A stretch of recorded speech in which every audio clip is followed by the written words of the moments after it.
नमस्कार. कशा आहात? मस्त ना? असायलाच पाहिजे. विद्यार्थी मित्रांनो, मी आज इयत्ता 5वी ते 10वी पर्यंत सगळ्यांना उपयोगी पडेल असा गणित या विषयावर आधारित एक बेसिक व्हिडिओ बनवतोय. आणि या व्हिडिओचा जो विषय आहे तो म्हणजे चिन्ह, साइन. बघा, बऱ्याचदा काय होतं, बऱ्याचदा तुम्ही उदाहरण सोडवतात. इट मे बी इक्वेशन असेल, अल्जेब्रिक एक्सप्रेशन असेल, ऍडिशन असेल, सबट्रॅक्शन असेल, इट मे बी मल्टिप्लिकेशन और डिवायडेशन. हे करत असताना कधी कधी काय होतं, तुम्ही एक्झाम्पल बरोबर पण सोडवतात, पण कुठेतरी चिन्हाचा गोंधळ होतो आणि चुकीचं चिन्ह दिल्यामुळे, चुकीचं साइन दिल्यामुळे तुमचं एक्झाम्पल चुकतं आणि तुम्ही गोंधळात पडतात. हा गोंधळ घालवण्यासाठी माझा हा व्हिडिओ म्हणजे छोटासा प्रयत्न. बघा, आपल्याला एक चिन्ह लक्षात ठेवण्यासाठी काही ट्रिक्स वापरता येईल का? तर मी ती ट्रिक्स बनवण्याचा छोटासा एक प्रयत्न केला आहे गोष्टीच्या रूपात. कारण असं म्हणतात की लहान मुलांच्या लक्षामध्ये गोष्टी खूप चांगल्या प्रकारे राहतात आणि म्हणून गोष्टीच्या रूपात मी हे चिन्ह कसे लक्षात ठेवायचं हे माझं सांगण्याचा छोटासा प्रयत्न. बघा, हे सांगण्यापूर्वी मला एक गोष्ट तुम्हाला आवर्जून सांगायची आहे.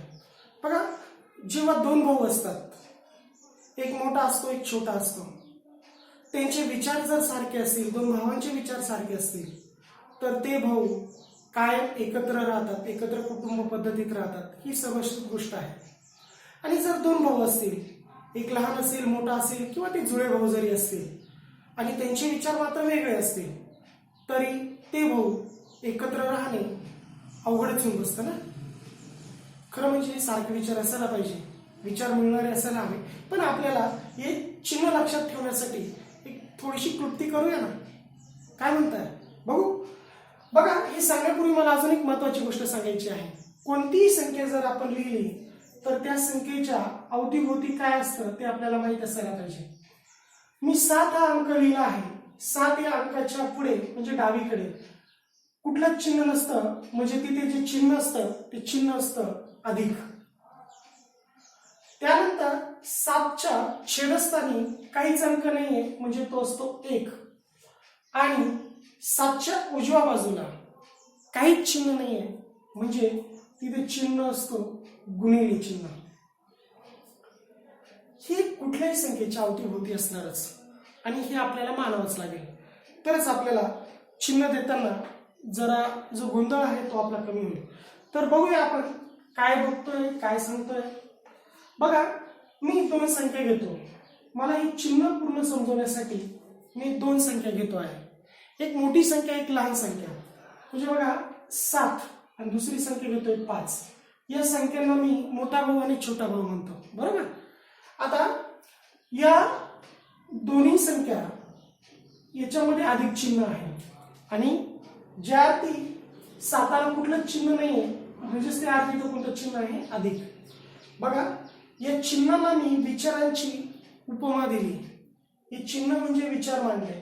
तर या दोन्ही संख्यांचे, या दोन्ही भावांचे विचार सारखे आहेत आणि म्हणजे सारखे विचार आहेत म्हणजे भाऊ एकत्र येणार. एकत्र येणार म्हणजे यांची बेरीज होणार आणि मग उत्तर आपण लिहितो 7 आणि 5 12 आणि उत्तराला मोठ्या संख्येचं चिन्ह देतो. मग हे मोठ्या संख्येचं चिन्ह अधिक आहे, त्यामुळे ते देण्याची तशी गरज नाही. बघा, दुसरं उदाहरण घेऊया आपण. 7 वजा 5, बरोबर. बघा, इथे 2 भाऊ आहे, मोठा भाऊ, लहान भाऊ. 7चं चिन्ह काहीच नाही, म्हणजे 7ला कोणतं चिन्ह आहे? अधिक आणि 5ला कोणतं चिन्ह आहे? वजा. लक्षात घ्या, 2 भावांचे विचार वेगळे आहेत. एकाचा अधिक आहे, एकाचं वजा आहे आणि त्यामुळे विचार भिन्न असल्यामुळे हे भाऊ वेगळे निघतील. मानायला काय हरकत आहे? वेगळे म्हणजे काय? वजाबाकी होईल. 7तून 5 गेला, उत्तर असेल 2 आणि उत्तराला कोणतं चिन्ह द्यायचं? मोठ्या संख्येचं. आणि ते मोठ्या संख्येचं चिन्ह देण्याची गरज नाही, पण देतोय आपण इथे. तिसरं उदाहरण बघूया. वजा 7 अधिक 5. बघा, मोठा भाऊ, लहान भाऊ, याचा विचार वजा, याचा अधिक, म्हणजे दोघांचे विचार वेगळे आणि विचार वेगळे, याचा अर्थ हे भाऊ वेगळे निघणार. आणि मग 7तून 5 गेला 2, मोठ्या संख्येचं चिन्ह वजा. पुढचं घेतलं मी -7 -5. बघा, मोठा भाऊ लहान भाऊ दोघांचे विचार सारखे आहेत, दोघांचे चिन्ह सारखे आहेत, चिन्ह सारखे आहेत, विचार सारखे आहेत, म्हणून हे एकत्र येणार. 7 आणि 5 किती? 12. आणि उत्तराला कोणतं चिन्ह द्यायचं? मोठ्या संख्येचं चिन्ह. बघा पुढचं -7 अधिक 7 बरोबर. आता मात्र काही जण विचार करतील आता काय करायचं? 7 7 आहेत, याला जुळे भाऊ म्हणूया ना आपण. -7 अधिक 7 जुळे भाऊ आहेत पण विचार वेगळे आहेत, ते एकत्र आणणे शक्य नाही, म्हणजे दोघांची वजाबाकी होईल. 7तून 7 गेला 0. पुढे -7 बरोबर. बघा जुळे भाऊ आहेत, दोघांचे विचार सारखे आहेत, दोघं पण एकत्र राहणार, म्हणजे दोघांची बेरीज होणार. 7 आणि 7 14. आणि लक्षात घ्या चिन्ह कोणतं द्यायचं. बघा ज्या कुटुंबात जुळे भाऊ असतात त्यांचे आई वडील त्यांच्यासाठी सारखेच कपडे ड्रेस सारखेच घेतात, म्हणजे ह्या घरामध्ये दोघांचे विचारांना सारखंच प्राधान्य आहे, दोघांचे विचार सारखे आहेत आणि ते काय ऋण आहेत म्हणजे वजा आहेत, म्हणून वजा चिन्ह. त्यानंतर मला एक महत्वाची गोष्ट सांगायची, कुठल्याही संख्येत जर 0 मिळवला तर उत्तर तीच संख्येत आहे, म्हणजे 7 अधिक 0 बरोबर 7. आणि अजून एक गोष्ट की कोणत्याही संख्येतून 0 वजा केला तर उत्तर 7च. अशा पद्धतीने बेरीज आणि वजाबाकीच्या बाबतीत हे नियम लक्षात ठेवायचे. अजूनही काही नियम मी सांगणार आहे, त्याच्याशी निगडीत उदाहरणं पण घेणार आहेत. पण आता आपण थोडं गुणाकाराच्या बाबतीत बघूया. गुणाकाराच्या बाबतीतही आपण थोडी वेगळी स्टोरी लक्षात घेऊ. मी गुणाकाराच्या बाबतीत त्या संख्या म्हणजे 2 पैलवान अशी कल्पना केली आहे. तुम्ही पण करा, काय हरकत आहे कल्पना करायला, ठीक आहे. बघा 7 गुणिले 5. आता हे साधं सरळ उदाहरण आहे. या 5ला चिन्ह अधिक आहे, 7ला पण चिन्ह अधिक आहे, 7 5 35. आता मात्र पुढच्या संख्येच्या बाबतीत 7 गुणिले -5 बरोबर. आता इथं काहींच्या बाबतीत कन्फ्युजन होतं की उत्तराला चिन्ह कसं ठरवायचं.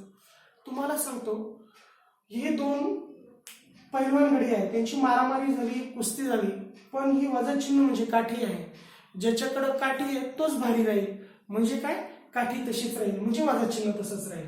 7 5 35 आणि उत्तराला कोणतं चिन्ह? वजा चिन्ह.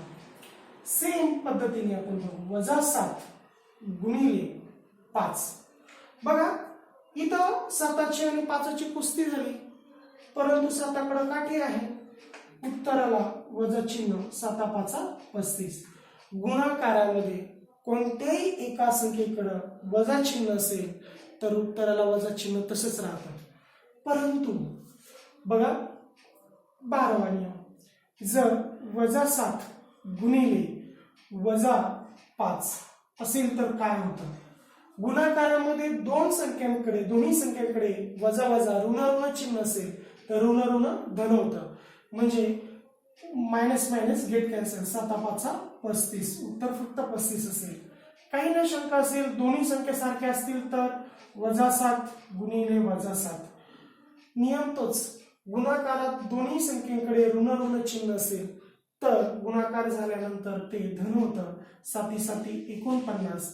उत्तराला अधिक चिन्ह. इथे मला एक गोष्ट आवर्जून सांगायची आहे, जर कोणत्याही संख्येला 0 ने जर गुणलं तर उत्तर काय येतं? 0. ही गोष्ट लक्षात ठेवा. आता आपण भागाकाराच्या बाबतीत बघूया. बघा समजा मला भागाकार करायचा आहे. कसा आहे भागाकार? 25 भागिले 5 म्हणजेच 25/5. याचा भागाकार केला तर 5 5 25. आता तुम्ही जर भागाकाराच्या बाबतीत तुम्ही कोणती गोष्ट लक्षात ठेवणार? आमच्या खेडेगावाकडे हे जे चिन्ह आहे याला मी बाण बघून होतो थोड्या वेळ. हा बाण म्हणजे ही वरची शेती आणि खालची शेती आणि ही मध्ये बाउंड्री, म्हणजे त्याला बाण म्हणतो आपण, ठीक आहे. आता बघूया, उदाहरणाकडे जाऊया.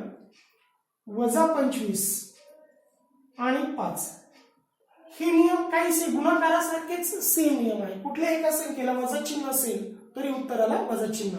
बघा 5 1 5, 5 5 25, म्हणजेच उत्तर -5.